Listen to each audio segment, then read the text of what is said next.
we're going to do a little post-run stretch together where I'm probably going to overshare a little bit. And if you know me personally, you know I do that, but let's get started.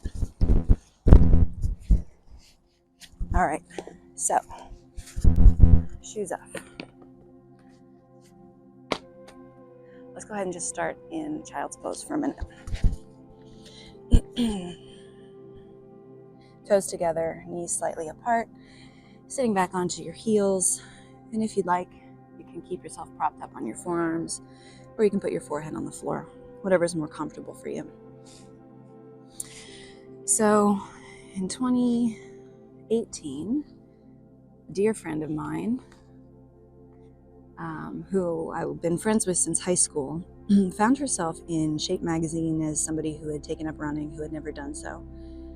And she shared the article, and I always remember myself as thinking of her as similar to me in that if we're running, someone's chasing us.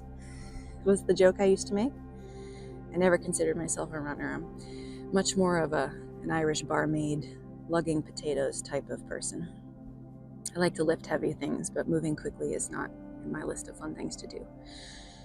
So I thought, well, I'm 30-ish, whatever I was at the time that year. Let's go ahead and bring our left leg forward. We're going to take a pigeon pose here. You can sit back onto your left hip if you want. It's perfectly fine, not bad for your body to sit your hip on the ground if that's more comfortable for either of your knees. And then you can walk your foot a little closer toward the edge. It's not necessarily a goal to bring your shin parallel to the front of the mat, and it's not necessarily good for your knee to do that. So listen to your knee. If you feel any pulling on the outside of your knee, bring your heel closer to your groin area. You're still gonna get that juicy stretch in the outer butt hip on that left side. So a little pigeon pose here. And what you'll notice is as you lean forward, you're gonna get more in that front hip. So we'll stay there for a minute. So anyway, I started thinking, okay, well, foot pain and joint issues in the feet run in my family and something I've never done. It's probably a good time if I ever want to see if I can do something like that to try it now. So I downloaded Couch to 5K and I started doing that 3 times a week. And I think I did every week, like 2 or 3 times in a row because I was so scared of the time that you run gets longer every time, right? So now we're going to push ourselves up and start to pour some of that stretch into this psoas here, hip flexor. So I was doing it pretty regularly, feeling pretty good about myself. And the sole purpose of doing that was to see if I could. You know, I never considered myself a runner, and I reached a point in my adult life where I thought I could be whatever I want to be, whenever I want, and I can change who I am at any point in time. That's the beauty of hitting 30, right? If you want, you can bend that back leg and grab the foot with either hand. I'll use this one. Stretching into the quad here.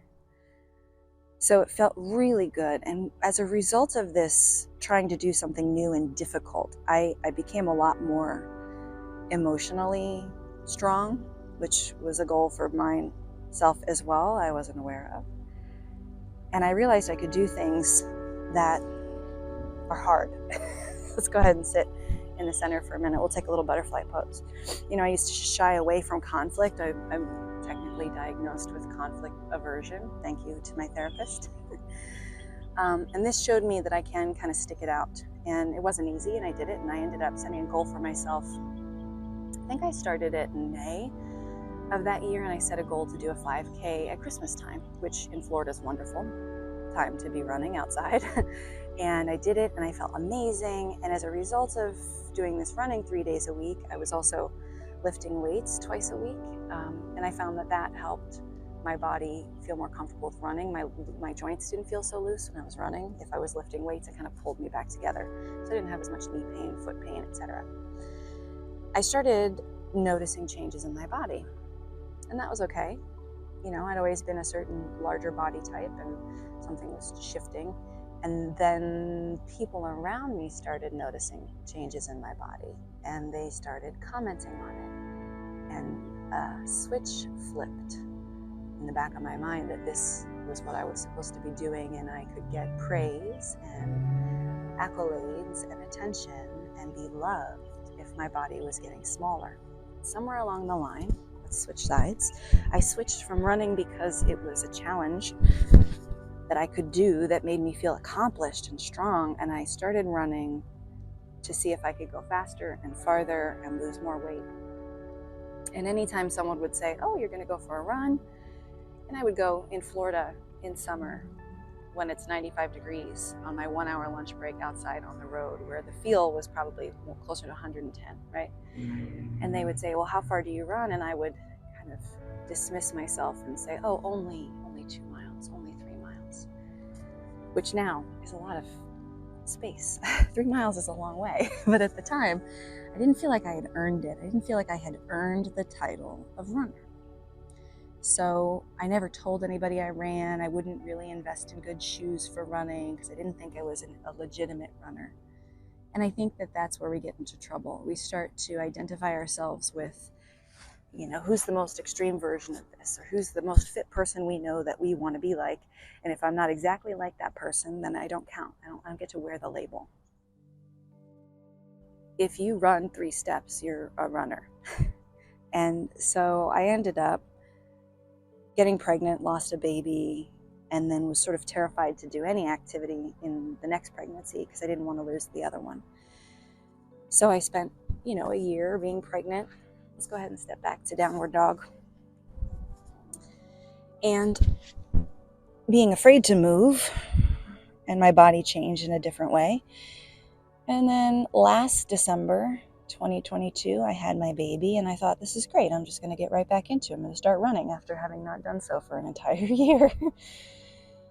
Needless to say, that didn't work because it's been a year since that time, and I would get so frustrated with myself for not being the runner that I once was. With the time that I once was, I was too slow, and it hurt my body, and I wouldn't go far enough, and I was getting tired, and I just kept fighting with myself and my feelings of not enoughness, paddling out the heels. Oh, it feels good.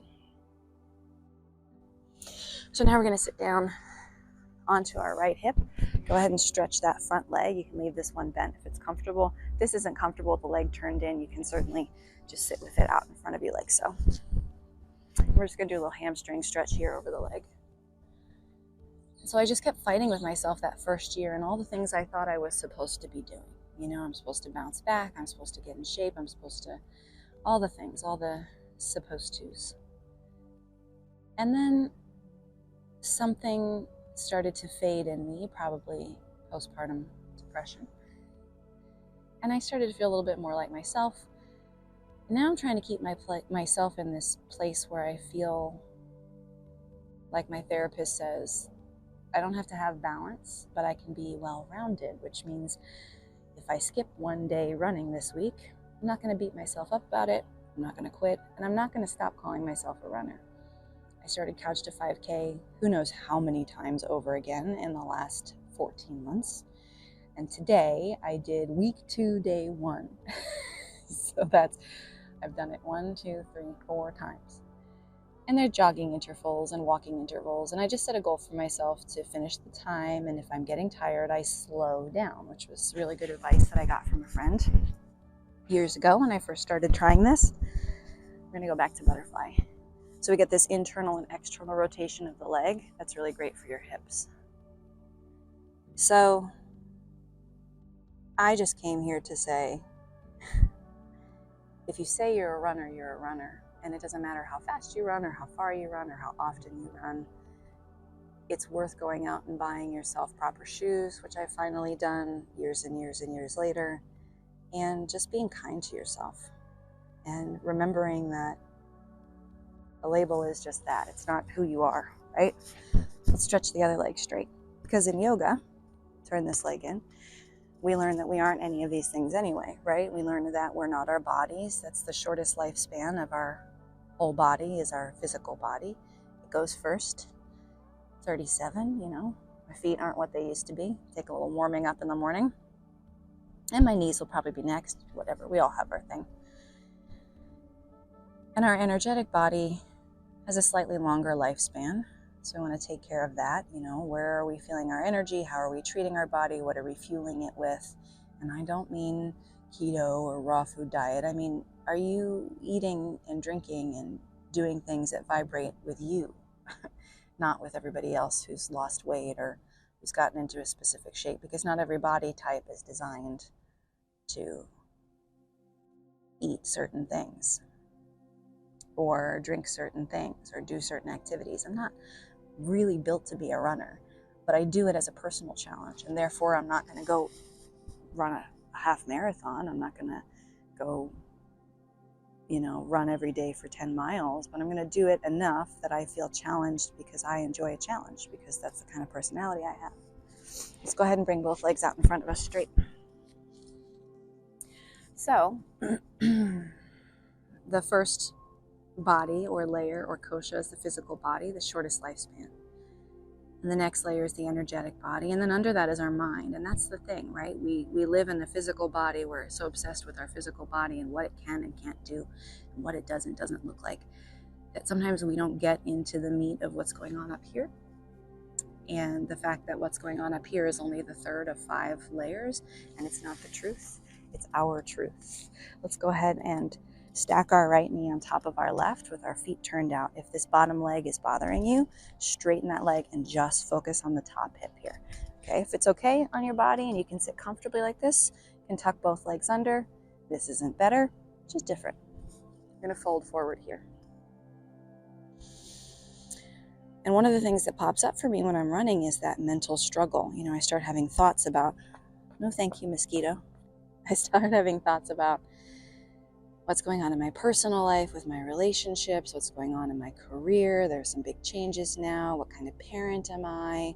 Why am I obsessed with, picking apart my body, and how do I overcome that? And all of these things pop up, and running does become meditative for a lot of people, especially when you just kind of get into the rhythm of your feet, however quickly or slowly they're hitting the ground. And that's one of the reasons why I like it. It's a different form of meditation. Don't get me wrong, I love sitting and meditating very much. Give me sitting any day. Here I am, sitting and stretching. We'll switch legs. But it's something else. It's great exercise for my brain too. And when those things pop up, what I love about having the thoughts is that they're kind of filtering their way up and out. And so as we're running or meditating or whatever it is we're doing, painting, gardening, and the thought arises, we acknowledge that we're having the thought, and then we just kind of let it go and move to the next one, which takes practice.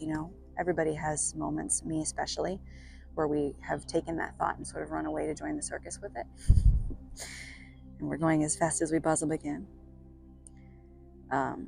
But when you get in the practice of, I'm obsessing over this thought, let it go. What's the next thought? What's the next thing in line that is on its way up and out?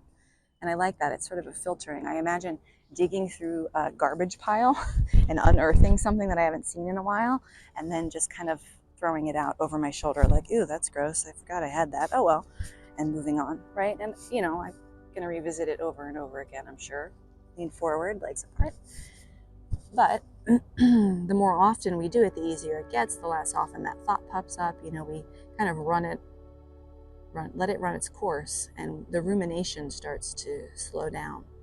And that's the benefit of these types of practices, whether your yoga is sitting on a stool and meditating, or sitting on your mat and stretching, or running, or maybe your yoga right now is weightlifting and the challenge of being able to hold yourself together while you lift heavier every time. That's really therapeutic for some of us, me too.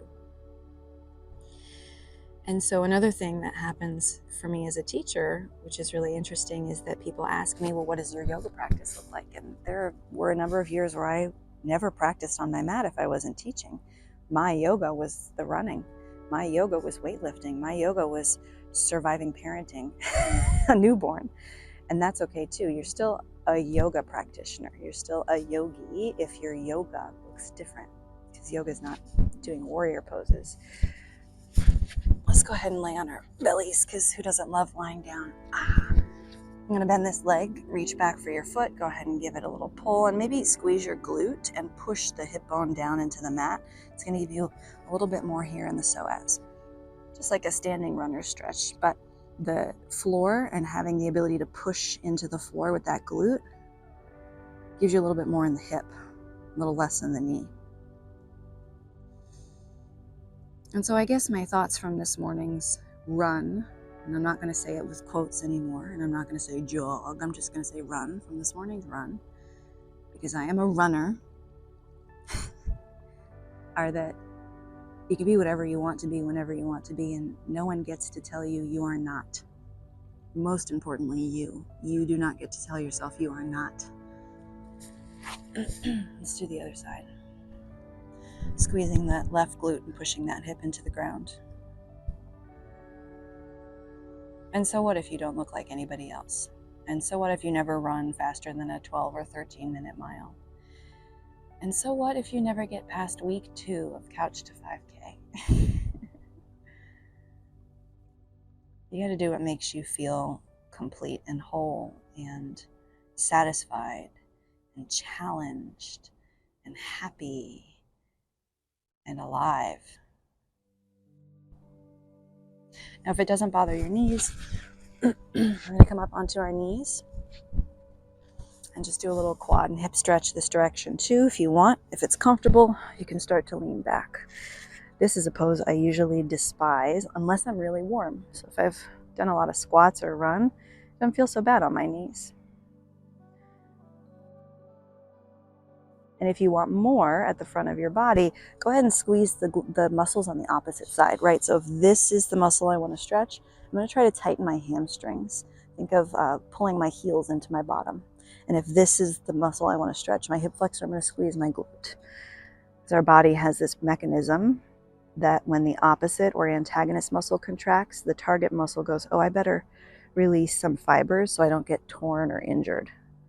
Right, so I don't have to lay all the way down and look a certain way to get more out of this. I just squeeze my glutes and my hamstrings and I'll feel more without putting my body into a shape that's not going to be really great for me. And then now we've done enough with the legs. Let's go ahead and just lay down for a minute.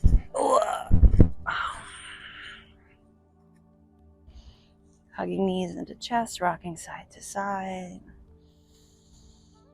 Give the lower back a little break. And then I like to cross one leg on top of the other so I get a little bit more weight in my twist, which feels really good to me. But you don't have to do this. Twist the legs across, maybe extend the arm. You can look straight up or look back at this hand. And let your breath get nice and slow on the exhale, lowering your heart rate, reducing stress, cortisol levels.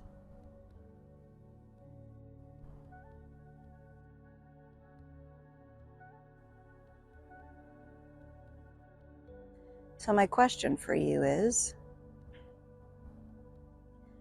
do you consider yourself a runner, a yogi,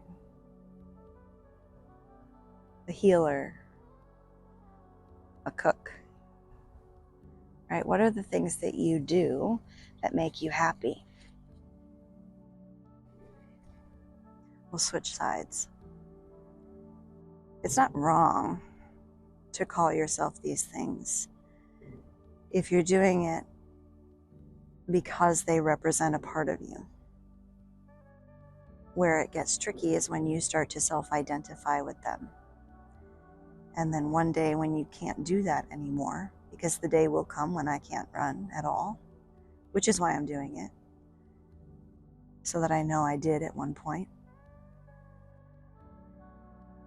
And I used to just not do things at all because I was afraid I wouldn't be perfect at them. And then I got to a point where I realized I'd be on my deathbed having never tried them. And that would be a disappointment. That would be huge regret. So do them badly.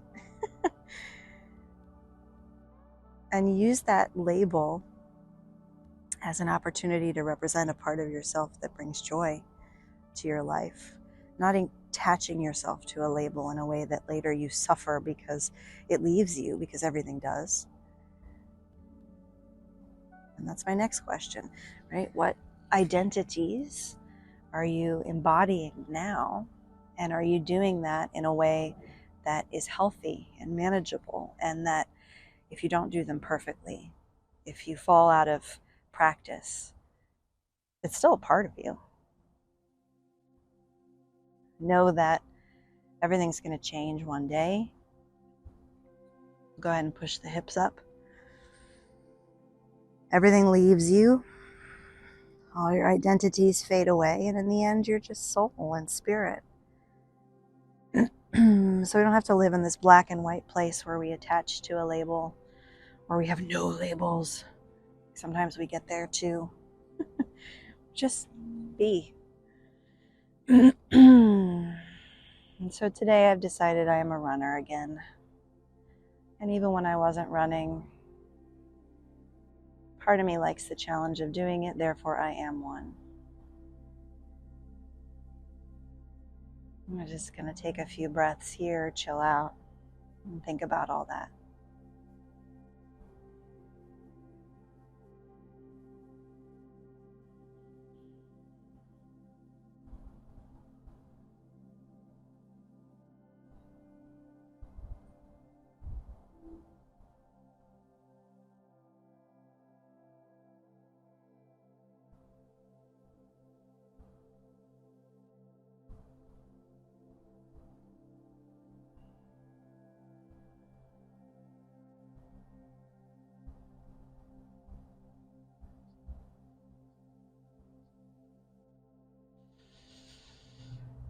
Nice deep breath in through the nose and out.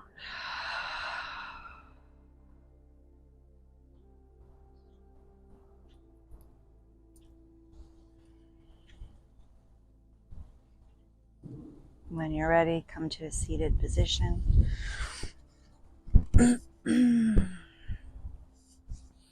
One hand on your belly, one hand on your heart. I am all of these things and none of these things. I am spirit. I am light.